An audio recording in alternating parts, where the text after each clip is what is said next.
नमस्कार दोस्तों, स्वागत है आपका अपने चैनल द हिंदी क्लासेस में। आज हम बात करेंगे उस बहादुर महिला की जो एवरेस्ट पर पहुंचने वाली पहली भारतीय महिला बनी थी, बछेंद्री पाल। कौन नहीं जानता इनको। तो आइए उनकी यात्रा थी एवरेस्ट पर पहुंचने की। उन्होंने अपनी यात्रा का वृत्तांत अपनी जो बायोग्राफी था उसमें क्या हुआ है, उसी से यह एक अध्याय लिया गया है, एवरेस्ट मेरी शिखर यात्रा। मतलब उन्होंने अपनी शिखर यात्रा का खुद ही वर्णन किया है सारा। तो चलिए हम भी चलते हैं एवरेस्ट की यात्रा पर। तो पहले हम बछेंद्री पाल के बारे में कुछ जानकारी लेते हैं। तो जो बछेंद्री पाल थी वो उत्तरांचल के चमोली ज़िले में बम्पा गांव में 24 मई 1954 को उनका जन्म हुआ था। बछेंद्री अपनी मां हंसा देवी नेगी और पिता किशन सिंह पाल की तीसरी संतान थी। मतलब उनसे बड़े 2 बहन भाई और थे। पिता पढ़ाई का खर्चा उठाने में असमर्थ थे, अतः बछेंद्री को 8वीं से आगे की पढ़ाई का खर्च सिलाई कढ़ाई करके जुटाना पड़ा। 10वीं पास करने के बाद बछेंद्री के प्रिंसिपल ने उनके पिता को उनकी आगे की पढ़ाई के लिए सहमत किया। घर के हालात ठीक नहीं थे, आर्थिक परिस्थितियाँ ठीक नहीं थी, इसलिए उनको 8वीं के बाद ही पढ़ाई रोकनी पड़ी। तो फिर उन्होंने सिलाई कढ़ाई शुरू कर दी। 10th क्लास में आ गई। 10वीं क्लास में वहाँ के प्रिंसिपल ने उनको पढ़ाई के लिए सहमत किया। बछेंद्री ने ऐसी विषम स्थितियों के बावजूद संस्कृत से MA और फिर B.Ed की शिक्षा हासिल की। कौन कहता है कि परिस्थितियों के आगे हम आगे नहीं बढ़ सकते हैं। हौसला और हिम्मत होनी चाहिए। आर्थिक स्थिति ठीक नहीं होने के बावजूद भी उन्होंने संस्कृत से MA किया और फिर B.Ed की भी शिक्षा हासिल की। लक्ष्य के प्रति इसी समर्पण भाव से इन्हें एवरेस्ट पर विजय पाने वाली पहली भारतीय पर्वतारोही होने का गौरव दिलाया। जो उनके अंदर डिटर्मिनेशन था, जो कुछ हासिल करने की जो एक लालसा थी, जो एक भूख थी, इसी वजह से वो पहली भारतीय पर्वतारोही होने का गौरव उनको मिला। तो बछेंद्री जी को पहाड़ों पर चढ़ने का चाव बचपन से ही था। जब इनका बड़ा भाई इन्हें पहाड़ पर चढ़ने से रोकता था और इनसे 6 साल छोटे भाई को पहाड़ पर चढ़ने के लिए उकसाता था, तब बछेंद्री को बहुत बुरा लगता था। मतलब वो शुरू से ही बहुत महत्वाकांक्षी थी। जब उनका बड़ा भाई था, जो दो भाई और थे उनसे बड़े, तो जो उनका बड़ा भाई था, क्योंकि वो लड़की थी, तो उनको चढ़ने से रोकता था कि तुम क्या करोगे चढ़ करके, तुम तो लड़की हो, नीचे ही रुको, छोटे भाई को चढ़ने दो। वह सोचती थी कि भाई यह क्यों नहीं समझता कि जो काम छोटा भाई कर सकता है वह उसकी है बहन भी कर सकती है।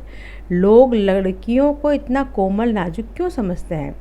बहरहाल पहाड़ों पर चढ़ने की उनकी इच्छा बचपन में भी पूरी होती रही। चूँकि इनका परिवार साल के कुछ महीने एक ऊंचाई वाले गांव में बिताता था। मतलब उनको पहाड़ पर चढ़ने और उतरने की प्रैक्टिस क्या थी, बचपन से ही थी। क्योंकि वो पहाड़ी इलाके में रहती थी, तो पहाड़ों पर चढ़ना उतरना उनके लिए जैसे नॉर्मल सड़क पर चढ़ने के समान ही था। क्या होता था कि कुछ महीनों पर ऊंचाई वाले गांव में बिताते थे और कुछ महीने पहाड़ के नीचे तराई में बसे एक गांव में उनका जीवन चलता था। जिस मौसम में परिवार नीचे तराई वाले गांव में आ जाता था, उन महीनों में स्कूल जाने के लिए बछेंद्री जी को भी 5-6 मील पहाड़ की चढ़ाई चढ़नी और उतरनी पड़ती थी। मतलब पहाड़ पर चढ़ना कोई उनके लिए बहुत बड़ा काम नहीं था, वो उनका रूटीन का काम था। चढ़ती उतरती रहती थी वो। इधर बछेंद्री की पढ़ाई पूरी हुई, उधर इंडियन माउंटेन फाउंडेशन ने एवरेस्ट अभियान पर जाने का साहस रखने वाली महिलाओं की खोज शुरू की। बछेंद्री इस अभियान दल में शामिल हो गई। ट्रेनिंग के दौरान बछेंद्री 7500 मीटर ऊंची मान चोटी पर सफलतापूर्वक चढ़ी। कई महीनों के अभ्यास के बाद आखिर वह दिन आ गया जब उन्होंने एवरेस्ट पर विजय पाने के लिए प्रयाण किया, मतलब प्रस्थान किया। तो जो ये पूरी जो रोमांचक यात्रा है, इसका संपूर्ण विवरण उन्होंने स्वयं कलमबद्ध किया है। मतलब अपनी ही कलम से उन्होंने जो ये सारा इसके बारे में डिटेल में बताया कि ऐसा हुआ, फिर ऐसा हुआ, किस तरह के उनके एक्सपीरियंस रहे जब उनकी यात्रा थी जो एवरेस्ट पर जाने की यात्रा थी, रास्ते में क्या क्या हुआ, किस तरह से वहाँ पहुँचे, किन संघर्षों का सामना करना पड़ा, उन्होंने अपना खुद का एक्सपीरियंस अपनी लिखा है। तो प्रस्तुत अंश उसी विवरण में से लिया गया है। यह लोहोमकर्षक अंश बछेंद्री के उस अंतिम पड़ाव के शिखर पर पहुंचकर तिरंगा लहराने के पल पल का ब्यौरा बखान करता है। इसे पढ़ते हुए ऐसा लगता है मानो पाठक भी उनके कदम से कदम मिलाता हुआ सभी खतरों को खुद झेलता हुआ एवरेस्ट के शिखर पर जा रहा हो। मतलब उन्होंने इतना जीवंत वर्णन किया है मेरी शिखर यात्रा एवरेस्ट के जरिए कि ऐसा लगता है कि हम भी उनके साथ साथ कदम से कदम मिलाकर आगे चलते हैं। तो चलिए हम भी चलते हैं बछेंद्र जी के साथ एवरेस्ट की यात्रा करने। तो शुरुआत कब हुई थी? इसकी शुरुआत हुई थी 7 मार्च को दिल्ली से काठमांडू के लिए हवाई जहाज़ से चल दिया। एक जो एवरेस्ट अभियान था, जिनको अभियान दल के लोगों ने चूज़ किया था कि भाई ये लोग अभियान के लिए जाएंगे, तो वो कब चल दिया था? 7 मार्च को दिल्ली से काठमांडू के लिए हवाई जहाज़ के द्वारा चल दिया। एक मजबूत अग्रिम दल बहुत पहले ही चला गया था, जिससे कि वे हमारे बेस कैंप पहुंचने से पहले दुर्गम हिमपात के रास्तों को साफ कर सके। तो कुछ लोगों का दल पहले ही वहाँ भेज दिया गया था, ताकि कुछ जो रास्ते में अड़चनें आ रही हो कैंप, उनको थोड़ा थोड़ा साफ कर सके और वो आराम से अपना अभियान पूरा कर सके। नमचे बाजार शेरपा लैंड का एक सर्वाधिक महत्वपूर्ण नगरीय क्षेत्र है। अधिकांश शेरपा इसी स्थान पर तथा यहीं के आसपास के गांवों के होते हैं। यह नमचे बाजार ही था जहां से मैंने सर्वप्रथम एवरेस्ट को निहारा, जो नेपालियों में सागरमाथा के नाम से प्रसिद्ध है। मुझे यह नाम अच्छा लगा। तो मतलब वो बताती हैं बछेंद्री जी कि सागरमाथा जब हम पहुंच गए थे, तो वहाँ से मैंने एवरेस्ट को सबसे पहले देखा था कि एवरेस्ट कैसा लगता है, उसकी जो चोटी है वो कैसी लगती है। सबसे पहले उन्होंने वहीं से देखी थी। एवरेस्ट की तरफ गौर से देखते हुए मैंने एक भारी बर्फ़ का बड़ा फूल, इसको प्लूम, जो पर्वत शिखर पर लहराता एक ध्वज सा लग रहा था। मुझे बताया गया कि यह दृश्य शिखर की ऊपरी सतह के आसपास 150 किलोमीटर अथवा इससे भी अधिक की गति से हवा चलने के कारण बनता है। जब एवरेस्ट की जो शिखा थी, जो एवरेस्ट की चोटी थी, उसके ऊपर तेज़ हवाएं चलती थी, तो ऐसा लगता था कि कोई ध्वज लहरा हो। हवाओं की वजह से ऐसा प्रतीत होता था कि वहाँ पर कोई ध्वज लहरा रहा हो। कितने किलोमीटर पर? 150 किलोमीटर की हवा चलती थी। हवा चलने के कारण बनता था क्योंकि तेज़ हवा से सूखा बर्फ़ पर्वत पर उड़ता रहता था। ऊपर का चोटी का बर्फ़ सूख जाता था, हवा चलती थी तो वो उड़ता था। तो उड़ने की वजह से वो तिरंगे जैसा या एक ध्वज के जैसे लहराता हुआ लगता था। बर्फ़ का यह ध्वज 10 किलोमीटर या इससे भी लंबा हो सकता था। शिखर पर जाने वाले प्रत्येक व्यक्ति को दक्षिण पूर्वी पहाड़ी पर इन तूफानों को झेलना पड़ता था। तो अगर किसी को हिम्मत दिखानी है शिखर पर जाने की, तो उसको ये तैयार रहना चाहिए कि इस तरह के बर्फीले तूफ़ान कहीं पर कभी भी आ सकते हैं। इनके लिए हमें तैयार रहना चाहिए। विशेषकर जब ख़राब मौसम हो जाता, तो उस मौसम में ज़्यादा बर्फीले तूफ़ान आते थे। यह मुझे डराने के लिए काफ़ी था। फिर भी मैं एवरेस्ट के प्रति विचित्र रूप से आकर्षित थी और इसकी कठिनतम चुनौतियों का सामना करना चाहती थी। तो इस तरह की हालात देखकर के वो डरी नहीं, बिल्कुल नहीं घबराए कि नहीं अब पीछे चलते हैं, छोड़ो ना। वो उस उधर जाने के लिए बहुत एक्साइटेड थी। वो उसके लिए बहुत ज़्यादा लालायित थी कि नहीं, मुझे तो पहुंचना है। जब हम 26 मार्च को पेरिस पहुँचे, हमें हिमस्खलन के कारण हुई एक शेरपा कुली की मृत्यु का दुखद समाचार मिला। तो उन्होंने यात्रा शुरू की थी 7 मार्च को। 26 मार्च को वो पहुंच गए थे पेरिस, एक जगह पहुंच गए थे। वहाँ पर उन्हें मालूम हुआ कि एक शेरपा कुली हिमस्खलन के कारण, हिमस्खलन मतलब जब एक बर्फ़ का बड़ा सा टुकड़ा खिसक जाता है चलते चलते, तो उसको होता है हिम मतलब बर्फ़, स्खलन मतलब सरकना। मृत्यु का दुखद समाचार मिला। खुम्बू हिमपात पर जाने वाले अभियान दल के रास्ते के तरफ बाईं तरफ सीधी पहाड़ी के दसकने से लोहसे की ओर से एक बहुत बड़ी बर्फ़ की चट्टान नीचे खिसक आई थी। 16 शेरपा कुलियों के एक दल में से एक की मृत्यु हो गई और 4 घायल हो गए। कोई एक दल जा रहा था, एक सीधी पहाड़ी धसक गई थी, तो वहाँ पर एक बर्फ़ की चट्टान नीचे खिसक आई। उसकी वजह से 16 जने थे। 16 जनों में से एक की मृत्यु हो गई और 4 घायल हो गए उस चट्टान की वजह से। इस समाचार के कारण अभियान दल के सदस्यों के चेहरे पर छाए अवसाद को देखकर हमारे नेता कर्नल खुल्लर ने स्पष्ट किया कि एवरेस्ट जैसे महान अभियान में खतरों को और कभी कभी तो मृत्यु भी आदमी को सहज भाव से स्वीकार करनी चाहिए। तो जब हम लोगों ने ये समाचार सुना तो हम लोग बहुत परेशान हो गए, सबके चेहरे उतर गए। तो बछेंद्री जी बताती हैं कि जो उनके नेता थे उन्होंने उनका हौसला बढ़ाया। उन्होंने उनको समझाया कि जब हम इतने बड़े अभियान पे निकलते हैं तो इस तरह की छोटी मोटी घटनाएं होती रहती हैं और हमें इसके लिए तैयार रहना चाहिए। कोई हमारे साथ दुर्घटना भी हो सकती है और हमारी मृत्यु भी हो सकती है। इसको सहज भाव से स्वीकार करके ही आगे बढ़ना चाहिए। तो उनके जो नेता का नाम था कर्नल खुल्लर। उपनेता प्रेमचंद जो अग्रिम दल का नेतृत्व कर रहे थे 26 मार्च को पेरिस लौट आए। उन्होंने हमारी पहली अग्रिम दल मतलब जो यात्रा से पहले एक दल को भेजा जाता है ताकि वहाँ पर जो यात्रा के जो पथ है उसमें से जो थोड़ी बहुत कठिनाइयाँ आ रही है तो उनको वह थोड़ा साफ कर सके, रास्ते को जाने लायक बना सके। उन्होंने हमारी पहली बड़ी बाधा खुम्बू हिमपात की स्थिति से हमें अवगत कराया। उन्होंने बताया कि तुम जो लोग जहाँ जाने वाले हो वहाँ बहुत बड़ा हिमपात आया हुआ है। उन्होंने कहा था कि उनके दल ने कैंप जो हिमपात के ठीक ऊपर है वहाँ तक का रास्ता साफ कर दिया है। उन्होंने ये भी बताया कि पुल बनाकर रस्सियाँ बांधकर तथा झाड़ियों से रास्ता चिन्हित कर सभी बड़ी कठिनाइयों का जायजा ले लिया गया है। उन्होंने मतलब जब वो वापस आए थे तो वो उनकी तैयारी करके आए थे कि आपको इस रास्ते से आगे बढ़ते हुए जाना है। उन्होंने इस पर भी ध्यान दिलाया कि ग्लेशियर बर्फ़ की नदी है और बर्फ़ का गिरना अभी जारी है। मतलब उन्होंने एक तरह से वो सारी समस्याएं जो जो उनको रास्ते में आ सकती थी, जो उनके मार्ग में आने वाली थी, वो उन सब से उनको अवगत करा रहे थे। बछेंद्री जी को, लेखिका को अवगत करा रहे थे।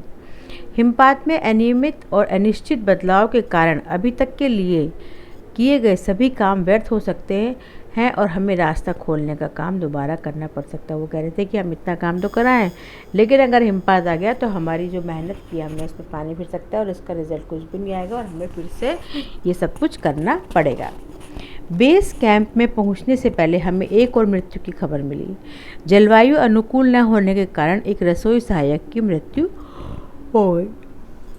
उनको जलवायु सही नहीं लगी तो उनकी मृत्यु हो गई। निश्चित रूप से हम आशाजनक स्थिति में नहीं चल रहे थे। अब इस तरह की घटनाएं हो रही थी, हिमपात आ रहा था, पहले एक शेरपा की मृत्यु हो गई, उसके बाद रसोइये की मृत्यु हो गई, तो उनका जो मोरल है वो डाउन हो गया था। उनकी जो स्थिति है, मनोस्थिति है, वो नीचे आ गई थी। एवरेस्ट शिखर को मैंने पहले 2 बार देखा था, लेकिन एक दूरी से। बेस कैंप पहुंचने पर दूसरे दिन मैंने एवरेस्ट पर्वत तथा इसकी अन्य श्रेणियों को देखा। मैं भौचक्की होकर खड़ी रह गई और एवरेस्ट 919 की ऊंचाइयों से घिरी बर्फीली टेढ़ी मेढ़ी नदी को निहारती रही। मतलब इस तरह के माहौल, इस तरह का दृश्य उन्होंने पहले कभी नहीं देखा।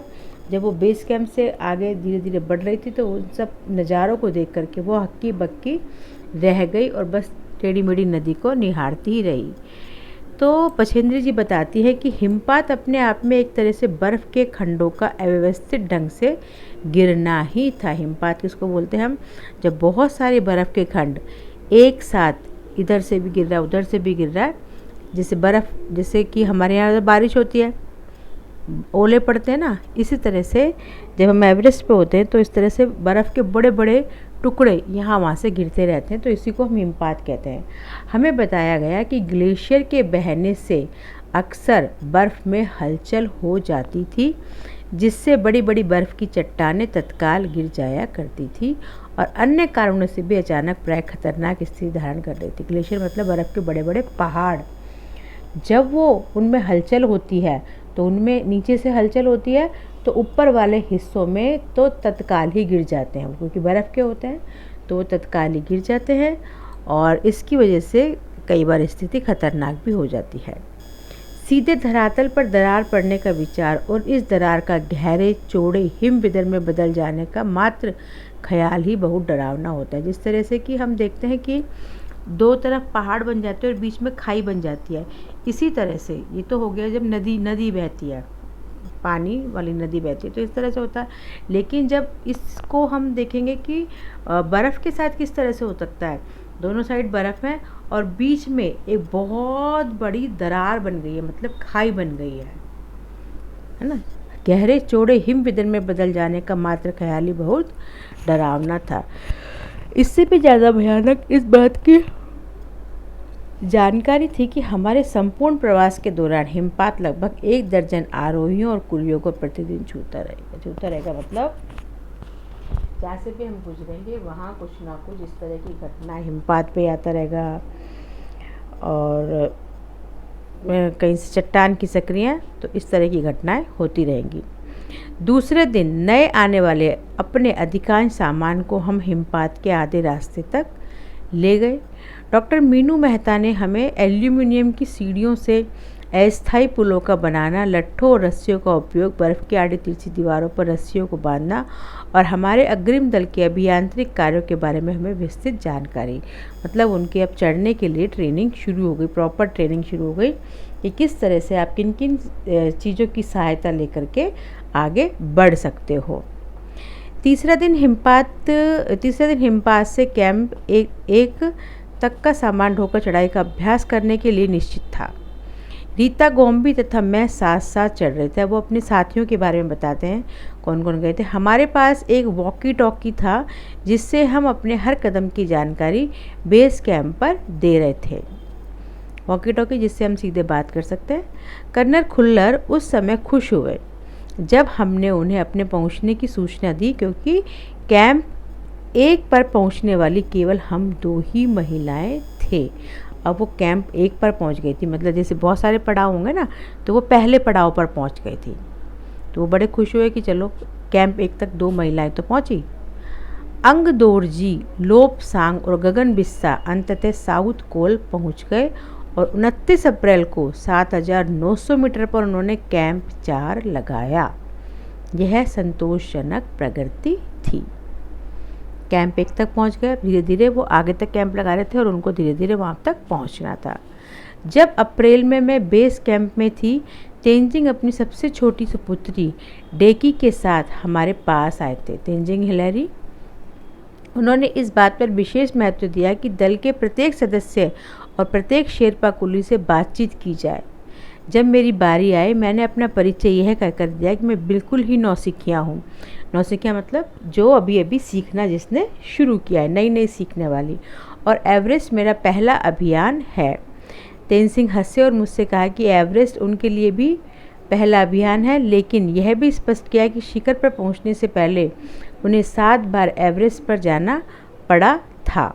फिर अपना हाथ मेरे कंधे पर रखते उन्होंने कहा, तुम एक पक्की पर्वतीय लड़की हो, तुम्हें तो शिखर पर पहले ही प्रयास में पहुंच जाना चाहिए। उन्होंने उनका हौसला बढ़ाया, उनको विश्वास जगाया कि तुम तो पर्वतों में रहने वाली हो, यहीं पली बड़ी हो, तो तुम्हें तो कोई दिक्कत होनी नहीं चाहिए, तुम तो पहले ही प्रयास में पहुंच जानी चाहिए, तुम्हें बार बार प्रयास करने की ज़रूरत भी नहीं पड़ेगी, निश्चिंत रहो, तुम पहले ही प्रयास में सफल हो जाओगी। 15-16 मई 1984 को बुद्ध पूर्णिमा के दिन में लोहत्सव की बर्फीली सीधी ढलान पर लगाए एक सुंदर रंगीन नायलॉन के बने तंबू के कैंप शीन में थी। कैंप में 10 और व्यक्ति थे। लोपसांग, तशारिंग मेरे तंबू में थे। एंडी शेरपा तथा और 8 अन्य शरीर से मजबूत और ऊंचाइयों में रहने वाले शेरपा दूसरे तंबुओं में थे। मैं गहरी नींद में सोई हुई थी। अब वो एक रात की बात बताते कि किस तरह से हुआ था। वो तंबू में लेटी हुई थी, नायलॉन का तंबू था।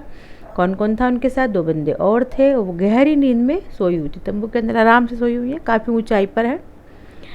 रात में 12:30 बजे के लगभग मेरे सिर के पिछले हिस्से में किसी एक सख्त चीज़ से टकराने से मेरी नींद अचानक खुल गई। वो लेटी हुई थी और एक बहुत तीखा सा चीज़, पत्थर जैसा था ना, इस तरह से उनके सर से टकराया और साथ ही एक जोरदार धमाका भी हुआ। तभी मुझे महसूस हुआ कि एक ठंडी, बहुत भारी कोई चीज़ मेरे शरीर पर से मुझे कुचलती हुई चल रही है। मुझे सांस लेने में भी कठिनाई हो रही थी। मतलब कोई ऊपर से हिमस्खलन हुआ होगा या पत्थर का ढेला, चट्टान गिर के आ गई है जो उनके शरीर के ऊपर से जा रही थी। यह क्या हो गया था? एक लंबा बर्फ़ का पिंड हमारे कैंप के ठीक ऊपर लोस्से ग्लेशियर से टूटकर नीचे आ गिरा था। और उसका विशाल हिमपुंज बन गया था। हिमखंडों, बर्फ के टुकड़ों तथा जमी हुई बर्फ के इस विशालकाय पुंज ने एक एक्सप्रेस रेलगाड़ी की तेज गति और भीषण गर्जना के साथ सीधी ढलान से नीचे आने हुए हमारे कैंप को तहस नहस कर दिया। मतलब ऐसे सोचो कि पहाड़ से बहुत तेज प्रेशर के साथ बर्फ़ गिर रही है, सीधी आ रही है नीचे, तो उनका जो कैंप नीचे लगा हुआ था वो उस बर्फ़ के प्रेशर से पूरा तहस नहस हो गया। वास्तव में हर व्यक्ति को चोट लगी थी। यह एक आश्चर्यजनक था कि किसी की मृत्यु नहीं हुई थी। काफ़ी स्पीड में बर्फ़ आ रही थी, ऊपर से ग्लेशियर वो आ रहे थे, बड़े बड़े हिमखंड आ रहे थे, तेज आ रहे थे, तो उनका कैंप तो नष्ट हो गया। चोट लगी थी किसी को, लेकिन मृत्यु किसी की नहीं हुई थी। लोब्सांग अपनी स्विस धुरी की मदद से हमारे तंबू का रास्ता साफ करने में सफल हो गए थे और तुरंत ही अत्यंत तेज़ी से मुझे बचाने की कोशिश में लग गए। थोड़ी सी भी देर का सीधा अर्थ था मृत्यु, है ना। उनकी मदद की किसने? लोब्सांग ने की। बड़े बड़े हिमपिंडों को मुश्किल से हटाते हुए उन्होंने मेरे चारों तरफ की कड़े जमे बर्फ़ की खुदाई की और मुझे उस बर्फ़ की कब्र से निकाल बाहर खींच लाने में सफल हो। मतलब ये समझो कि वो एक तरह से इतनी सारी बर्फ़ उनके ऊपर आ गई थी कि वो बर्फ़ से पूरा ढक गई थी बछेंद्री जी। अगर थोड़ी देर उसी माहौल में रहती तो वो जम जाती और उनकी मृत्यु भी हो सकती थी। इसी तरह से पहाड़ों पर लोगों की मृत्यु होती होगी। सुबह तक सारे सुरक्षा दल आ गए थे और 16 मई को प्रातः 8 बजे तक हम प्राय सभी कैंप 2 पर पहुंच गए थे। वो आगे बढ़ते चले गए, सुरक्षा दल आ गए थे, उनको देखा, चेक किया, सब ठीक है, और वो आगे बढ़ गए थे। जिस शेरपा की टांग की हड्डी टूट गई थी उसे खुद के बनाए स्ट्रेचर पर लिटाकर नीचे लाए। हमारे नेता कर्नल हुल्लर के शब्दों में यह इतनी ऊंचाई पर सुरक्षा कार्य का एक ज़बरदस्त साहसिक कार्य है। मतलब जो वहाँ के डॉक्टर्स थे वो भी तो अपना काम करते ही है ना, चाहे वो ऊंचाई पर हो या नीचे हो, ठंड में हो, गर्मी में हो, उनको हर जगह काम करना पड़ता है। तो उनको अच्छा लगा था उनके कर्नल को कि इस तरह से वो टूटी स्ट्रेचर बना करके नीचे ला रहे हैं। मतलब एक बंदे के लिए खुद का चलना ही इतनी ऊंचाई पर एक आसान काम नहीं है, ऊपर से वो तो एक दूसरे बंदे को पकड़ के भी नीचे ला रहे हैं वो स्ट्रेचर पर बना करके। तो यह एक ज़बरदस्त साहसिक कार्य था। सभी 9 पुरुष सदस्यों को चोटें तथा टूटी हड्डियों आदि के कारण बेस कैंप में भेजना पड़ा। तभी कर्नल खुल्लर मेरी तरफ मुड़कर कहने लगे, क्या तुम भयभीत थी? जी हाँ। क्या तुम वापस जाना चाहोगी? नहीं। वो मुझसे पूछने लगे, तुम ठीक हो? तुम वापस जाना चाहती हो? मैंने कहा नहीं। मैंने बिना किसी हिचकिचाहट के उत्तर दिया। तो बछेंद्री जी कहते हैं कि मैंने बिल्कुल स्पष्ट शब्दों में कह दिया कि मुझे वापस नहीं जाना है। जैसे ही मैं साउथ कोल कैंप पहुंची, मैंने अगले दिन की अपनी महत्वपूर्ण चढ़ाई की तैयारी शुरू कर दी। मैंने खाना, कुकिंग गैस तथा कुछ ऑक्सीजन सिलेंडर इकट्ठे किए। जब दोपहर 1:30 बजे बिस्सा आया, उसने मुझे चाय के लिए पानी गर्म करते देखा कि जय और मीनू अभी बहुत पीछे थे। मैं चिंतित थी क्योंकि मुझे अगले दिन उनके साथ ही चढ़ाई करनी थी। वे धीरे धीरे आ रहे थे क्योंकि वे भारी बोझ लेकर और बिना ऑक्सीजन के चल रहे थे। तो बछेंद्र जी बताते हैं कि अब हम किस तरह से ऑक्सीजन सिलेंडर, अपना कुकिंग का सामान भी है, हम खुद को भी चढ़ाना है और ये सब सामान लेके भी चढ़ना है। चैलेंज तो ये है ना कि खाने पीने का थोड़ा ना, मुझे रास्ते में रेस्टोरेंट खुले हुए कि वहाँ से खा लेंगे या कोई और बंदे चल रहा है, खुद को ही अपना सामान लेके चलना है, खुद को कुकिंग करनी है वहाँ पर भी, तो इसलिए उनकी स्पीड कम हो जाती है। दोपहर बाद मैंने अपने दल के दूसरे सदस्यों की मदद करने और अपने एक थर्मस को जूस से और दूसरे को गर्म चाय से भरने के लिए नीचे जाने का निश्चय किया। वो ऊपर चढ़ गई थी, लेकिन उनके जो साथी थे जिनके साथ उनको आगे बढ़ना था वो थोड़ा नीचे रह गए थे, तो वो वापस नीचे आई थी उनकी मदद करने के लिए कि मैं देखती हूँ क्या हुआ है। मैंने बर्फीली हवा में ही तंबू से बाहर कदम रखा। जैसे ही मैं कैंप क्षेत्र से बाहर आ रही थी, मेरी मुलाकात मीनू से हुई और जय अभी कुछ पीछे था। मुझे जय जेनेवा स्पर की चोटी के ठीक नीचे मिला। उसने कृतज्ञतापूर्वक चाय वगैरह पी, लेकिन मुझे और आगे जाने से रोकने की कोशिश की कि अब यहाँ से आगे मत जाओ, जान को खतरा हो सकता है। मगर मुझे कि मैं इसे भी मिलना था। थोड़ा सा और आगे नीचे उतरने पर मैंने की को देखा। वह मुझे देखकर हक्का बक्का रह गया। तुमने इतनी बड़ी जोखिम क्यों ली बछेंद्री? मैंने उसे दृढ़तापूर्वक कहा। मैं भी औरों की तरह एक पर्वतारोही हूँ, इसीलिए एक दल में आई हूँ। शारीरिक रूप से मैं ठीक हूँ, इसलिए मुझे अपने दल के सदस्यों की मदद क्यों नहीं करनी चाहिए? की हंसा और उसने पेय पदार्थ से प्यास बुझाई, लेकिन उसने मुझे अपना किट ले जाने नहीं दिया। थोड़ी देर बाद साउथ कोल कैंप से लिहाटू और बिस्सा हमें मिलने नीचे उतर आए और हम सब साउथ कोल पर जैसे भी सुरक्षा और आराम की जगह उपलब्ध थी उस पर लौट आए। साउथ कोल पृथ्वी पर बहुत अधिक कठोर जगह के नाम से प्रसिद्ध है। अगले दिन मैं सुबह 4 बजे उठ गई, बर्फ़ पिघलाया और चाय बनाई। कुछ बिस्किट और आधी चॉकलेट का हल्का नाश्ता करने के बाद मैं लगभग 5:30 बजे अपने तंबू से निकल पड़ी। अंगदोरजी बाहर खड़ा था और कोई आसपास नहीं था। वो सुबह सुबह ही अपने तंबू से बाहर निकल के आगे की चढ़ाई करने के लिए निकल पड़ी।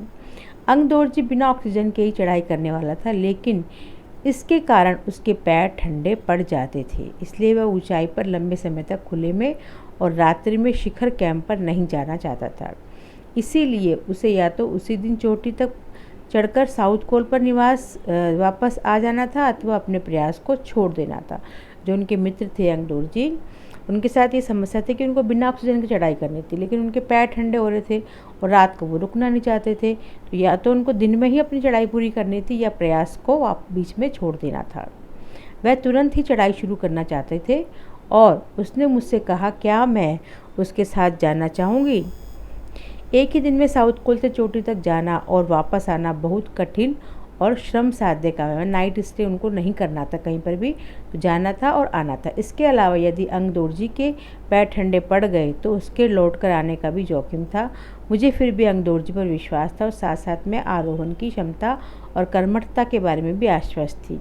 अन्य कोई भी व्यक्ति उस समय साथ चलने के लिए तैयार नहीं था, यानी कि दोनों ही चल पड़े आगे की यात्रा के लिए। सुबह 6:20 पर जब अंगदोरजी और मैं साउथ कोल से बाहर आ रहे थे तो दिन ऊपर चढ़ाया था। हल्की हल्की हवा चल रही थी, लेकिन ठंड भी बहुत अधिक थी। मैं अपने आरोही उपस्कर से काफ़ी सुरक्षित और गर्म थी। हमने बगैर रस्सी के ही चढ़ाई की। अंगदोरजी एक निश्चित गति से ऊपर चढ़ते गए और मुझे भी उनके साथ चलने में कोई कठिनाई नहीं हुई। जमी बर्फ़ की सीधी व ढलाऊ चट्टानें इतनी सख्त और भुरभुरी थी मानो शीशे की चादर बिछी हो। वो वहाँ का वर्णन करती है किस तरह का माहौल था वो जब आगे बढ़ रही थी।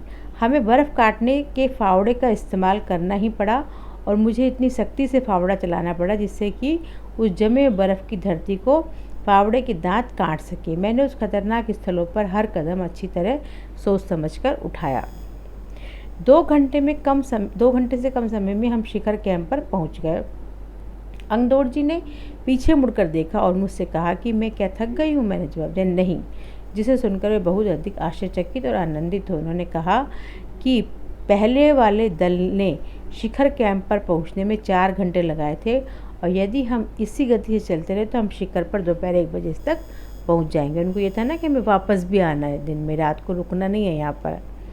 लिहाटू हमारे पीछे पीछे आ रहा था और जब हम दक्षिण शिखर के नीचे आराम कर रहे थे वे हमारे पास पहुंच गया। थोड़ी थोड़ी चाय पीने के बाद हमने फिर चढ़ाई शुरू की। लिहाटू एक नायलॉन की रस्सी लाया था, इसलिए अंगदोरजी और मैं रस्सी के सहारे चढ़े, जबकि लिहाटू एक हाथ में रस्सी पकड़े हुए बीच में चला। तो उसने रस्सी अपनी सुरक्षा की बजाय हमारे संतुलन के लिए पकड़ी हुई थी। लिहाटू ने ध्यान दिया कि मैं उन ऊंचाइयों के लिए सामान्य आवश्यकता 4 लीटर ऑक्सीजन की अपेक्षा लगभग 2.5 लीटर ऑक्सीजन प्रति मिनट की दर से लेकर चढ़ रही थी। मेरे रेगुलेटर पर जैसे उसने ऑक्सीजन की आपूर्ति बढ़ाई, मुझे महसूस हुआ कि सपाट और कठिन चढ़ाई भी अब आसान हो गई है। मतलब वो देख रहा था कि ये तो गलत कर रहे हैं, इनको ऑक्सीजन की मात्रा ज़्यादा चाहिए, फिर उन्होंने कम क्यों लिया हुआ, तो उन्होंने ऑक्सीजन की सप्लाई को ज़्यादा कर दिया।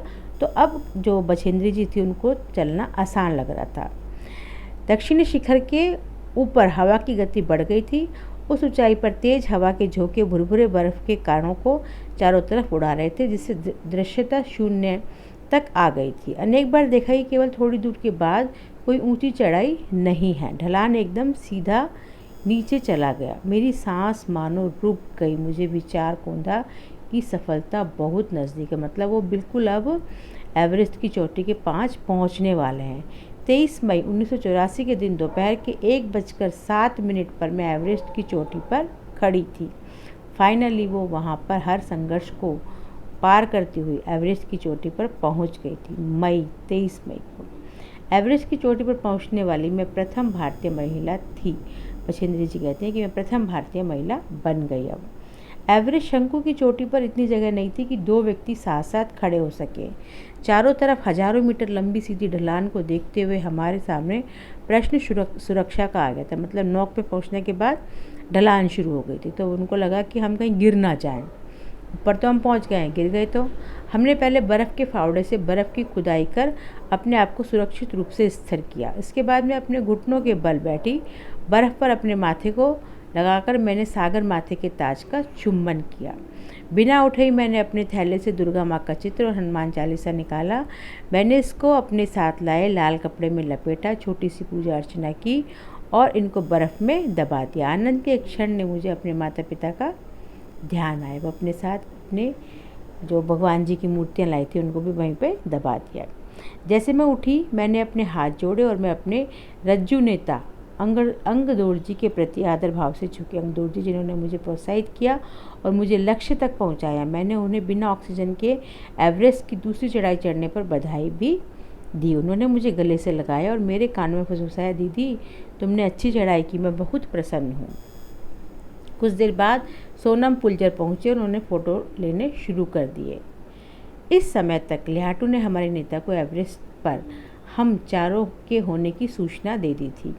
तब मेरे हाथ में वॉकी टॉकी दिया गया। कर्नल खुल्लर हमारी सफलता से बहुत प्रसन्न थे। मुझे बधाई देते हुए उन्होंने कहा, मैं तुम्हारी इस अनूठी उपलब्धि के लिए तुम्हारे माता पिता को बधाई देना चाहूँगा। वे बोले कि देश को तुम पर गर्व है और अब तुम ऐसे संसार में वापस आओगी जो तुम्हारे अपने पीछे छोड़े हुए संसार से एकदम भिन्न होगा। अर्थात जब तुम गई थी तो तुम्हें लोग नहीं जानते थे, तुम्हारी पहचान अलग तरह थी। अपने छोड़े हुए संसार, जब तुम छोड़ के गई थी तो अलग तरह का संसार था, लेकिन अब तुम जब वापस आओगी तो तुम्हें अलग तरह का संसार मिलेगा। लोग तुम्हारी रिस्पेक्ट करेंगे, तुम्हें बधाइयाँ देंगे, तुम्हारा नाम मान शान बढ़ जाएगा। तो ये हमने यात्रा की, एक बहुत ही रोमांचक यात्रा थी। तो हम एवरेस्ट पर पहुंच गए, किसके साथ? बछेंद्री पाल के साथ। तो दोस्तों ये था हमारा आज का चैप्टर। अगले चैप्टर में फिर मिलेंगे, हम इसके प्रश्न उत्तर के बारे में डिस्कस करेंगे। Okay, thank you.